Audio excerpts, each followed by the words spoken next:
Hello everyone, I am Dr. A. Kishore Kumar. I am working as consultant nephrologist and kidney transplant specialist at Pace Hospital, Sci-Tech City. Today I will be discussing about kidney biopsy, what is the procedure, what are its indications, complications, and what is the use of kidney biopsy.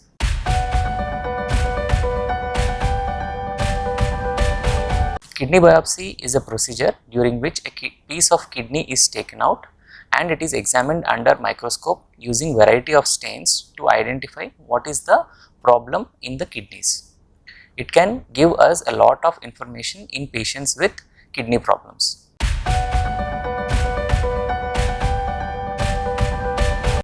Indications of kidney biopsy are mainly divided into three categories. The first one is if the patient has any blood loss in the urine.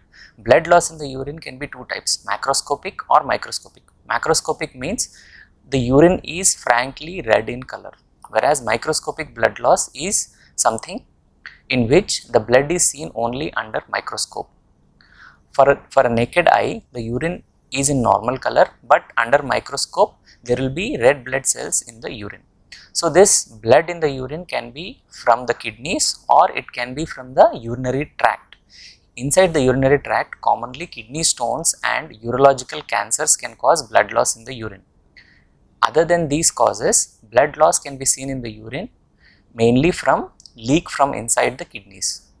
The leak of blood, the red blood cells which is present in the blood into the urine can happen through the filtering apparatus of the kidney.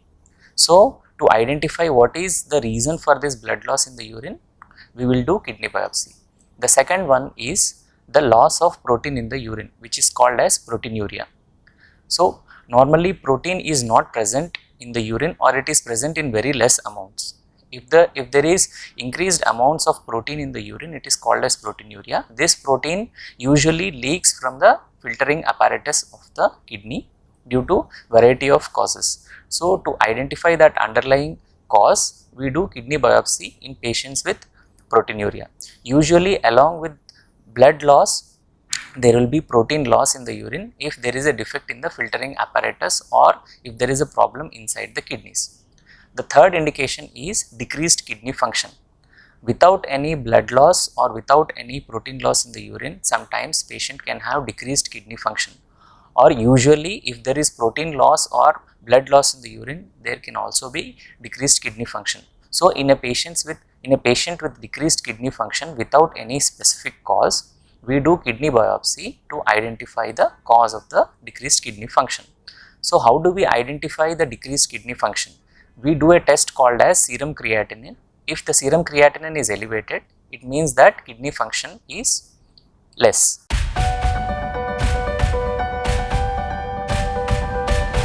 Kidney biopsy can give us lot of information.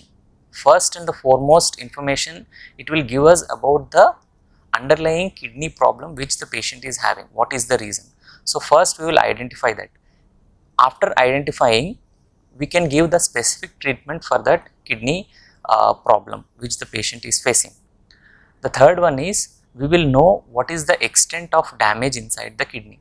The fourth one is we will come to know whether any medications will work for this patient or not, whether the kidney problem is reversible or if there is no benefit with the medications to the patient. So these are the uses of kidney biopsy.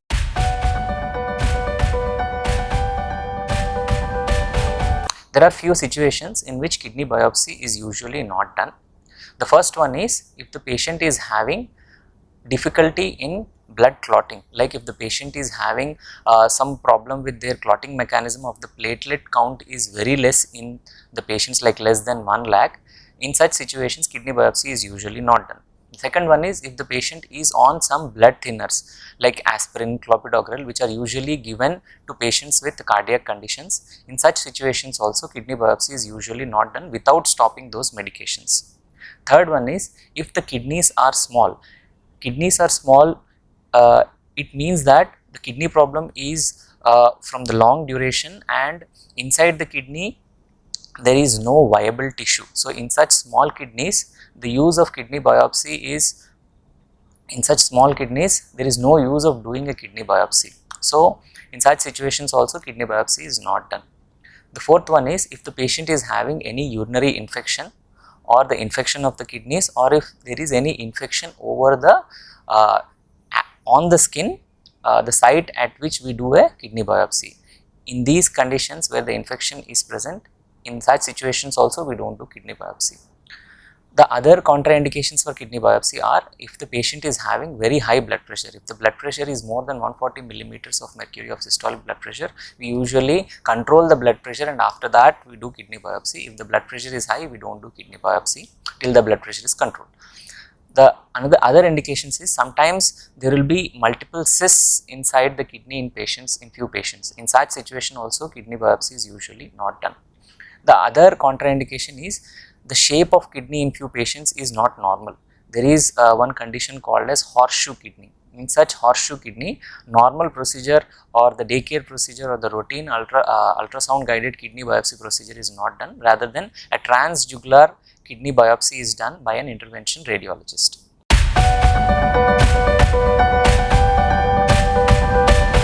Before going ahead with kidney biopsy, first we will identify whether there is any proper indication for kidney biopsy or not. Then we will do an ultrasound to look for the size of the kidneys, whether they are small or not, or if there is any urological problem like kidney stones or any urinary infection in the patient. Then we will check his blood pressure to see whether the blood pressure is adequately controlled or not.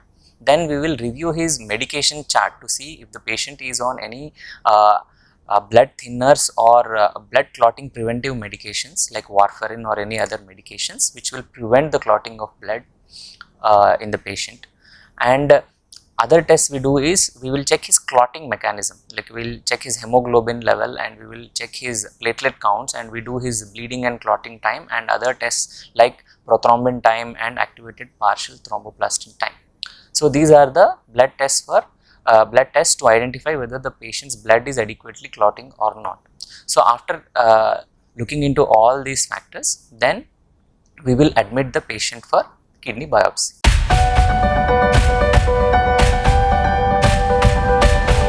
The procedure of kidney biopsy is done under local anesthesia. It means that patient is fully awake during the procedure. It is usually done bedside and it is done under ultrasound machine guidance. So during the procedure, patient lies on his tummy with the back of the patient facing the roof, and after that then we do an ultrasound to identify the size of the kidneys and the site from which the biopsy should be taken, and we make a marking over the skin in the lower back for the insert site to identify the site for the insertion of needle. So after these steps, we will clean the skin surface of the patient with germicidal solutions, and we will give something called as local anesthesia, which is an injection which will numb the surface of the skin and the tract through which the biopsy needle reaches the kidney.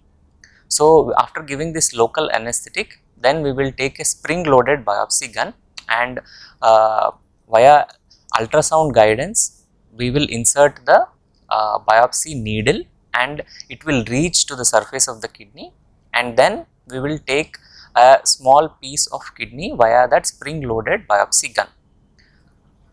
After the procedure, the biopsy site is compressed for some time and then patient is made to lie on his back.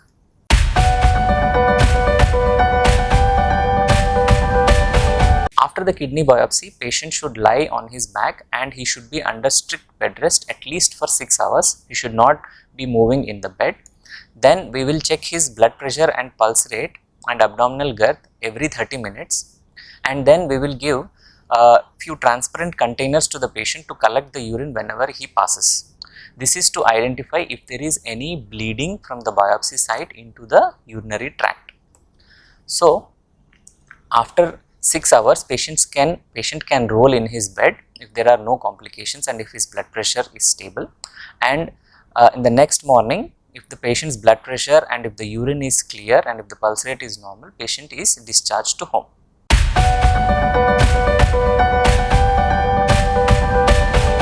complications of kidney biopsy are, the first and the most important and the most common one is the bleeding. So kidneys receive more than around 25% of blood from the heart. If the heart pumps 1 liter of blood in 1 minute, 250 ml of that blood will go to the kidneys. So kidney is a very vascular organ with high blood supply. So if we put a needle inside a kidney, there is a high chance that there will be bleeding. So small amount of bleeding is usually common, and it is seen in up to 75% of the patients. The bleeding can be near the kidney, or the bleeding can be into the urinary tract. So if patient develops bleeding into the urinary tract, the patient will have frank blood in the urine, and the urine will be red color. Sometimes blood clots are seen. So usually the blood, if there is blood loss in the urine, it will be mild and there will be just reddish tinge of the urine, which usually clears in few hours. Sometimes if the patient has severe bleeding, then we may have to insert a urinary catheter to remove the clots in the urinary bladder. And this type of severe bleeding is also maximum more than 90% of the patients usually clears by itself. Rarely, sometimes patient can have severe bleeding requiring blood transfusion or transfusion of the blood products. The other complication is pain. Usually this pain which is associated with kidney biopsy is mild because we give local anesthetic, and it usually responds to regular painkillers. Sometimes if the bleeding is severe and it is not controlled by other mechanisms, then we may have to do a procedure with the help of intervention radiologist to identify from where the bleeding is happening, and that site of bleeding is embolized or blocked to stop the bleeding. Very rarely, in less than 1% of patients, the severe bleeding may require removal of the kidney from which the biopsy is taken. So these are the complications which can happen with kidney biopsy. In more than 99% of the patients, it is usually safe, and it will give us a lot of information in patients with underlying kidney problem, which can help in identifying the cause and which can help in treating them.